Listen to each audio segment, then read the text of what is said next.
أعوذ بالله من الشيطان الرجيم. بسم الله الرحمن الرحيم. يا أيها الذين آمنوا اتقوا الله حق تقاته ولا تموتن إلا وأنتم مسلمون واعتصموا بحبل الله جميعا ولا تفرقوا واذكروا نعمة الله عليكم إذ كنتم أعداء فألف بين قلوبكم فأصبحتم بنعمته إخوانا وكنتم على شفا حفرة من النار فأنقذكم منها كذلك يبين الله لكم آياته لعلكم تهتدون. ولتكن منكم أمة يدعون إلى الخير ويأمرون بالمعروف وينهون عن المنكر وأولئك هم المفلحون.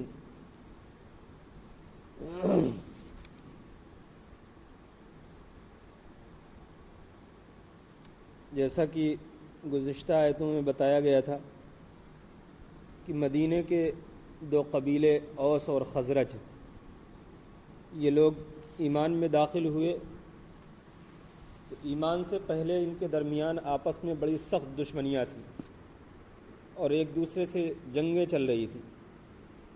ایمان لانے کے بعد یہ آپس میں ایک دوسرے سے جو محبت کرنے لگے تو یہ چیز یہود کو بالکل بھی بھا نہیں رہی تھی.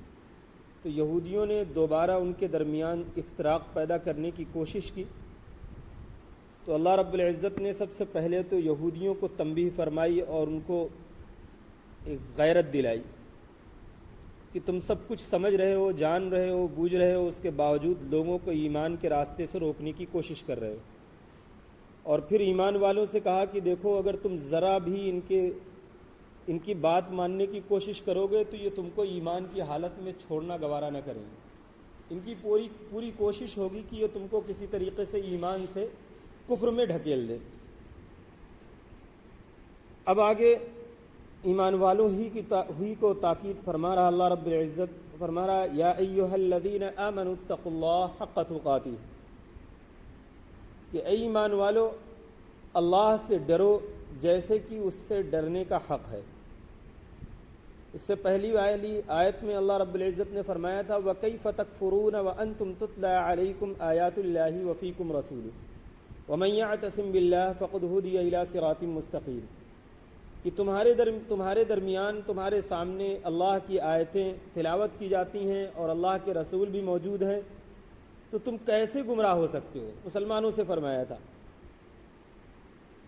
تو اللہ کی رسی کو مضبوطی سے تھام لو یا اللہ کو تم اختیار کر لو، اور جو شخص اللہ کو اختیار کر لے گا فقد ہدی الی صراط مستقیم، اسی کو سیدھے راستے کی ہدایت کر دی گئی. آگے اب یہ فرمایا کہ اے ایمان والو تم اللہ سے ڈرو جیسے کہ اس سے ڈرنے کا حق ہے. اصل میں تقویٰ کے اصل معنی ہوتا ہے بچنے کے. تقویٰ کے اصل معنی بچنے کے ہوتے ہیں، لیکن ڈرنے کا ترجمہ اس لیے کیا جاتا ہے کہ اس میں اللہ رب العزت سے عذاب سے ڈرنے کی تاکید ہے. ہر اس کام سے بچنے کی طرف بچنے کی کوشش ہوتی ہے جس میں اللہ کے عذاب سے ڈرا جاتا ہے، یا اللہ کے عذاب کا جس میں خوف ہوتا ہے اور اس کام سے بچا جاتا ہے.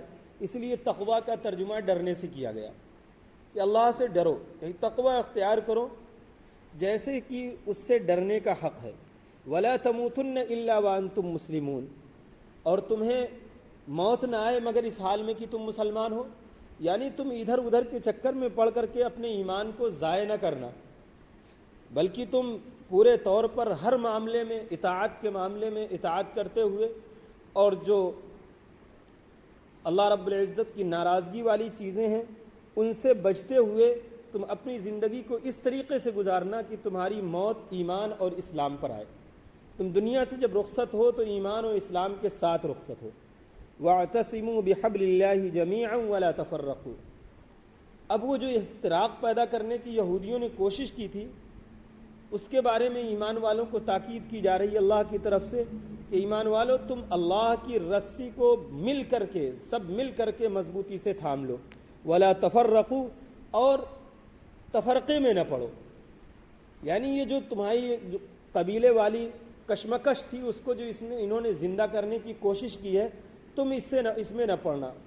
اور مسلمانوں کو ایک خاص چیز بتائی گئی کہ دیکھو اسی کے ذریعے سے تم ایک اور متحد ہو سکتے ہو، اس کے علاوہ دنیا میں کوئی ایسی چیز نہیں جو تم کو متحد کر سکے، اور وہ ہے اللہ کی رسی، اللہ کا قانون، اللہ کا دین۔ اگر ہم اللہ کے دین کو مضبوطی سے تھام لیں تو پھر اسی بنیاد پر ہم ایک اور متحد ہو سکتے ہیں، ورنہ نسلی بنیاد پر، خاندانی بنیاد پر، زبان کی بنیاد پر، ثقافت کی بنیاد پر، ملک و قوم کی بنیاد پر، یہ ساری چیزیں کسی بھی قوم کو متحد نہیں کر سکتی۔ ایک پوری دنیا کے تمام لوگ ایک ملک نہیں ہو سکتے، تمام افراد ایک زبان بولنے والے نہیں ہو سکتے، تمام افراد ایک نسل کے نہیں ہو سکتے، تمام افراد ایک رنگ کے نہیں ہو سکتے، مختلف چیزیں ہو سکتی ہیں جس کی بنیاد پر کچھ نہ کچھ افتراق پیدا ہو جائے گا کسی نہ کسی بنیاد پر۔ اسی وجہ سے اسلام نے کسی بھی چیز کو بنیاد نہیں بنایا، بنیاد صرف اور صرف اللہ کا قانون، اللہ کا نظام، اللہ کا دین ہے۔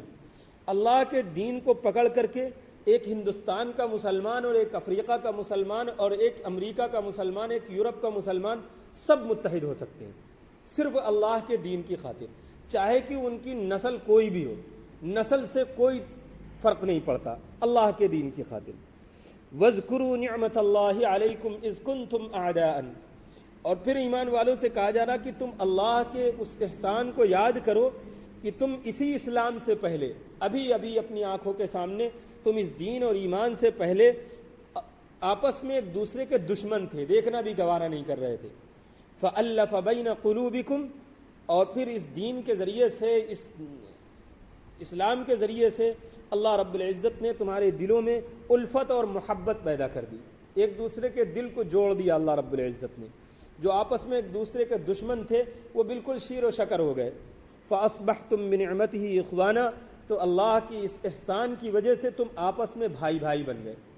اللہ کے اس دین کا جو احسان ہوا تم پر، اس کی بنیاد پر تم بھائی بھائی بن گئے، تو تم بس اسی کو تھامے رکھو۔ یہ جو تمہارے درمیان افتراق پیدا کرنے کی کوشش کی جا رہی ہے، اس کے چکر میں تم نہ پڑو۔ اس وقت تو یہ کامیاب نہ ہوئے، صحابہ کے دور میں صحابہ نے اللہ رب العزت کے اس نصیحت پر عمل کیا اور نصیحت پر عمل کر کے اسی کو مضبوطی سے تھامے رکھا اور متحد اور ایک رہے۔ لیکن دھیرے دھیرے کر کے مسلمان اللہ کے اس فرمان کو بالکل بالائے طاق رکھتے چلے گئے، بھولتے چلے گئے۔ نتیجہ یہ ہوا کہ آج ہم جب تک خلافت اسلامیہ قائم رہی، جب تک ہم اسلام اور ایمان کی بنیاد پر ایک رہے۔ ترکی کی خلافت عثمانیہ کی حمایت ہندوستان کا مسلمان کر رہا تھا، جبکہ وہ نسل سے نہ تو ان کی نسل کے تھے اور نہ ہی ان کی قوم کے تھے، نہ ہی ان کی زبان کے تھے، لیکن ہندوستان کا مسلمان ترکی کی اسلامی اور خلافت اسلامیہ کو اتنی محبت کی نظر سے دیکھتا تھا کہ اگر خلیفہ کی کوئی بھی خبر یہاں آ جاتی سلطنت اسلامیہ کی کہ وہاں پر اتنی ضرورت ہے یا اس چیز کی ضرورت ہے، تو تاریخ میں ملتا ہے کہ ہندوستان کی عورتیں، ہندوستان کا مسلمان اپنے زیورات اتار کر کے اس کو خلافت کے پاس بھیج دیتے تھے، خلیفہ کے دربار میں بھیج دیتے تھے۔ اتنی محبت تھی صرف کس بنیاد پر؟ ایمان اور اسلام کی بنیاد پر، اور پھر اس میں عرب عجم کی کوئی تفریق نہیں تھی۔ اسی طرح سے جس طریقے سے یہودیوں نے صحابہ کے درمیان کوشش کی تھی افتراق پیدا کرنے کی، اس وقت تو کامیاب نہیں ہوئے، لیکن بعد میں سلطنت عثمانیہ کے بالکل اخیر زمانے میں انہوں نے دوبارہ پھر اسی پر کوشش کی کہ کسی طریقے سے مسلمانوں کو توڑا جائے، جب تک ان کے اندر نسلی اور قومی جذبے کو نہ بھڑکایا جائے گا یہ اسی طریقے سے متحد رہیں گے اور ہم پھر کچھ نہیں کر سکتے۔ انہوں نے عربوں کے اندر عربی قومیت کا جذبہ پیدا کیا، ترکوں کے اندر ترکی قومیت کا جذبہ اور ہندوستانیوں کے اندر ہندوستانی ہونے کا۔ اس کا نتیجہ یہ نکلا کہ پوری سلطنت اسلامیہ 57 ممالک میں تقسیم ہو گئی۔ پوری ایک سلطنت اسلامیہ کتنی بنیادوں پر؟ 57 ممالک بن گئے۔ آج ہم دیکھ رہے ہیں کہ مسلمان چاہے ساری دنیا میں کہیں کاٹ دیا جائے، مار دیا جائے، لیکن ان 57 ممالک پر کوئی فرق نہیں پڑتا، اس لیے کہ ان کی نظر میں وہ ہماری قوم کا نہیں ہے، وہ ہمارے ملک کا نہیں ہے۔ مسئلہ یہ آ گیا، مسلمان ہونا بہت بعد میں آتا ہے جا کر کے، جب بہت کوئی ظلم حد سے گزر جاتا ہے تب پھر خیال آتا ہے کہ مسلمان تو ہے۔ سب سے پہلے اگر وہ کسی بھی طریقے سے کاٹا اور مارا جا رہا ہو تو یہ ہوتا ہے کہ وہ ہمارے ملک کا تھوڑی ہے، ہماری قوم کا تھوڑی ہے. آخر میں جا کر کے یاد آتا ہے کہ مسلمان تو ہے، جب تک اس کی ساری گد بن چکی ہوتی ہے. جب تک اسلامی سلطنت، اسلامی خلافت قائم رہی تو ایک مسلمان کے اگر کانٹا چبھ جاتا تھا تو ایک ہندوستانی مسلمان کے تو عرب اور ترک کا مسلمان اس کو محسوس کرتا تھا صرف اس بنیاد پر کہ مسلمان ہے. ایک مسلمان کو دنیا کے کسی کونے میں بھی تکلیف نہ پہنچنی چاہیے. یہ جذبہ تھا مسلمانوں کا، اسی جذبے کو نکال دیا گیا اور صرف قومیت کا جذبہ پیدا کیا گیا. مصریوں کے اندر مصری ہونے کا، عراقیوں کے اندر عراقی ہونے کا، شامیوں کے اندر شامی ہونے کا، ہندوستانیوں کے اندر ہندوستانی ہونے کا. آج اس کا نتیجہ ہم لوگ دیکھ رہے ہیں کہاں تک پہنچ گئے ہم. تو اللہ رب العزت نے اسی کو تنبیہ فرمائی تھی یہاں پر کہ دیکھو تم اللہ کی اس احسان کو یاد رکھو کہ تم آپس میں ایک دوسرے کے دشمن تھے، اللہ نے تمہیں ایک کر دیا، اپنے احسان کے ذریعے سے ایک دوسرے سے جوڑ دیا.